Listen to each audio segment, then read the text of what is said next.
கோவையில் தண்ணீர் பிடிப்பதில் ஏற்பட்ட தகராறில் அவுட்காயை வீசி தாக்குதல் நடத்திய பெண் உட்பட 2 பேரை போலீசார் கைது செய்து சிறையில் அடைத்தனர். கோவை பேரூர் பகுதியைச் சேர்ந்த ராமா தாலுக்கும் அருகே வசிக்கும் பூங்குடி என்பவருக்கும் தண்ணீர் பிடிப்பதில் கடந்த 6 மாதங்களுக்கு முன்பு தகராறு ஏற்பட்டுள்ளது.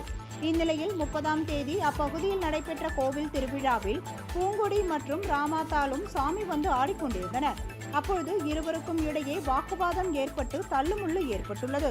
இதனைத் தொடர்ந்து இரவு பூங்கோடியின் உறவினரான சுல்லான் ராமாத்தால் வீட்டிற்கு முன் 2 அவுட்காயை வீசியதில் அது வெடித்துள்ளது. இதில் ராமாத்தால், அவரது மகன் ரத்தினசாமி ஆகியோர் படுகாயம் அடைந்தனர். அப்பொழுது பூங்கொடியும் ராமாத்தால் மீது கல்லை தூக்கி போட்டுள்ளார்.